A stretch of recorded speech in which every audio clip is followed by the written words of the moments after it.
ಕೊಲೆ ಪ್ರಕರಣದಲ್ಲಿ ದರ್ಶನ್ ಮತ್ತು ಗ್ಯಾಂಗ್ಗೆ ಬಿಗ್ ಶಾಕ್. ಕಿಡ್ನಾಪ್ ಮತ್ತು ಕೊಲೆ ಪ್ರಕರಣದಲ್ಲಿ ಈಗ ಸಂಕಷ್ಟದ ಮೇಲೆ ಸಂಕಷ್ಟ ಒದಗಿ ಬರ್ತಾ ಇದೆ. 6 ದಿನಗಳ ಕಾಲ ಜೈಲಿನೊಳಗೆ ಸ್ಯಾಂಡಲ್ವುಡ್ ಸುಲ್ತಾನ ಇರಬೇಕಾಗುತ್ತೆ. 6 ದಿನ ಕಸ್ಟಡಿಗೆ ನೀಡಿ ಈಗ ಜಡ್ಜ್ ವಿಶ್ವನಾಥ್ ಆದೇಶವನ್ನು ಕೊಟ್ಟಿದ್ದಾರೆ.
ಕಿಡ್ನಾಪ್ ಮತ್ತು ಕೊಲೆ ಪ್ರಕರಣದಲ್ಲಿ ಸಂಕಷ್ಟದ ಮೇಲೆ ಸಂಕಷ್ಟ ಈಗ ಸ್ಯಾಂಡಲ್ವುಡ್ ಸುಲ್ತಾನನಿಗೆ ಒದಗಿ ಬಂದಿದೆ.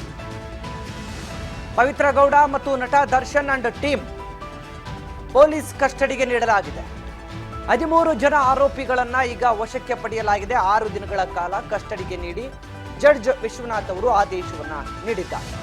ಪವಿತ್ರ ಗೌಡ, ನಟ ದರ್ಶನ್ ಸೇರಿ ಅವರ ಟೀಮ್ ಈಗ ಪೊಲೀಸ್ ಕಸ್ಟಡಿಗೆ. ಒಟ್ಟು 13 ಜನರು ಈ ಕೊಲೆಯಲ್ಲಿ ಭಾಗಿಯಾಗಿದ್ದಾರೆ. ಆ 13 ಜನರಿಗೂ ಕೂಡ ಈಗ 6 ದಿನಗಳ ಕಸ್ಟಡಿಯನ್ನ ನೀಡಿ ಕೋರ್ಟ್ ಆದೇಶ ಕೊಟ್ಟಿದೆ. ಕೋರ್ಟ್ ಆದೇಶದ ಹಿನ್ನೆಲೆ ಆರೋಪಿತ ಎಲ್ಲ 13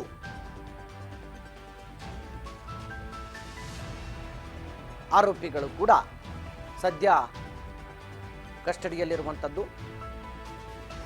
13 ಜನ ಆರೋಪಿಗಳನ್ನು ವಶಕ್ಕೆ ಪಡೆದಿರುವಂಥ ಪೊಲೀಸರು ತಮ್ಮ ಕಸ್ಟಡಿಯಲ್ಲಿ ವಿಚಾರಣೆಯನ್ನು ನಡೆಸ್ತಾರೆ.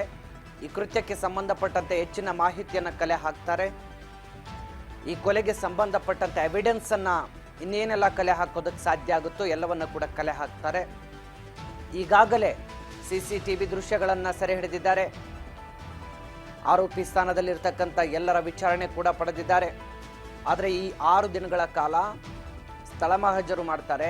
ಸಂಬಂಧಪಟ್ಟಂಥ ವಸ್ತುಗಳನ್ನು ವಶಕ್ಕೆ ಪಡಿತಾರೆ. ಕೃತ್ಯಕ್ಕೆ ಬಳಸಿದಂಥ ವಸ್ತುಗಳಿರ್ಬೋದು, ಕಾರು, ಜೀಪು, ಆಟೋ ಇತ್ಯಾದಿ, ಫೋನ್, ಮೊಬೈಲ್ ಫೋನ್ಸ್ ಇವೆಲ್ಲವನ್ನು ಕೂಡ ವಶಕ್ಕೆ ಪಡೆದು ಎಲ್ಲವೂ ಕೂಡ ರಿಕವರಿ ಮಾಡಿ ಏನೆಲ್ಲ ಮಾಹಿತಿ ಸಿಗುತ್ತೋ ಎಲ್ಲವನ್ನ ಕೂಡ ಕಲೆ ಹಾಕಿ ಕೋರ್ಟ್ಗೆ ಪ್ರೊಡ್ಯೂಸ್ ಮಾಡಬೇಕಾಗುತ್ತೆ.